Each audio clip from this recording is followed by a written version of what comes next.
মা যখনই মুক্তা উৎপাদন রুমে ঢুকতো পরের দিনই তার আঙ্কেল আকর্ষণীয় সুন্দর একটি মুক্তা নিয়ে বের হতো এবং এটি সর্বোচ্চ দামে বিক্রি করতো। অন্যদিকে বাচ্চা মেয়েটির মাকে দেখা যায় একদম বিধ্বস্ত অবস্থায়, সে ঠিক মতো হাঁটতেও পারছে না। এইসব দেখে বাচ্চা মেয়েটির কৌতূহল আরো বেড়ে যায়। তখন বাচ্চা মেয়েটির আঙ্কেল বলে, তুমি যখন বড় হবে তুমি এসব বুঝতে পারবে। এইটি শুনে বাচ্চা মেয়েটির মা অনেক ভয় পেয়ে যায়। সে তার বাচ্চাকে বারবার বলে, তুমি যখন বড় হবে এই বাসায় আর ফিরে আসবে না। এইসব শুনে বাচ্চা মেয়েটি আরো কনফিউজড হয়ে যায়। 10 বছর পর মেয়েটি গ্রাজুয়েট কমপ্লিট করে বাসায় ফিরে আসে। সে তার মাকে তার সার্টিফিকেট দেখায় এবং বলে, এখন থেকে তোমাদের বিজনেস আমি সাহায্য করব। মেয়েটির মা এসব দেখে আরো রেগে যায়। সে বলে এখান থেকে চলে যেতে এবং এসব বিষয়ে ইনভলভ না হতে। সে আরো বলে, তুমি কখনোই বুঝবে না আমরা পাল কিভাবে উৎপাদন করি। তখনই সেখানে আঙ্কেল চলে আসে আর মেয়েটির মাকে মনে করিয়ে দেয় যে আজকে তাদের আবার মুক্তা উৎপাদন করতে হবে, তাই ঠিক মতো যেন রুমে চলে আসে। তাই মেয়েটি ঠিক করে রাতে গিয়ে দেখবে যে রুমের ভেতর কি হয়। সে রাতে দরজার সামনে যায়, কিন্তু দরজা খোলার আগে পায়ের শব্দ পায়, তাই সে এক জায়গায় লুকিয়ে পড়ে। সে দেখে তার আঙ্কেল, তার মা এবং অজানা একটি লোক, কিন্তু তার জানা মতে এই রুমে তার ফ্যামিলির লোক ছাড়া অন্য কারো ঢোকা নিষেধ। সে সিদ্ধান্ত নেয় আবার চেষ্টা করবে কিছু দেখতে পারে কিনা। সে যখন জানলার কাছে যায় কিছু দেখার আগে সেখানে তার মা চলে আসে। পরের দিন সকালে মেয়েটি দেখতে পায় তার মা অনেক অসুস্থ এবং তার চাচা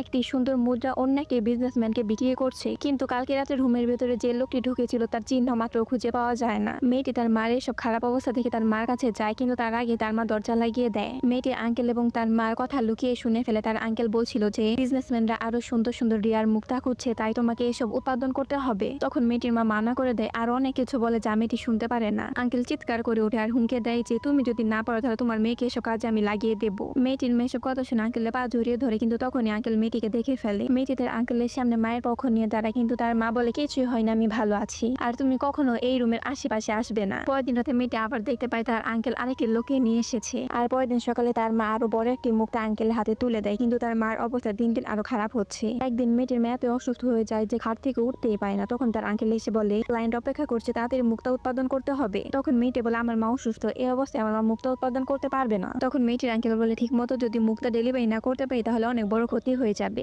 মেয়েটি তার মায়ের চিন্তা করে আঙ্কেলকে বলে আজকে থেকে আমি মুক্তা উৎপাদন করব। তখন আঙ্কেল বলে তাহলে তা আরো ভালো, আজকে রাতে তোমার জন্য অপেক্ষা করবো, ঠিকঠাক মতো রুমে চলে আসবে। মেয়েটি চিন্তা করতে থাকে অনেক বছর পর তার এক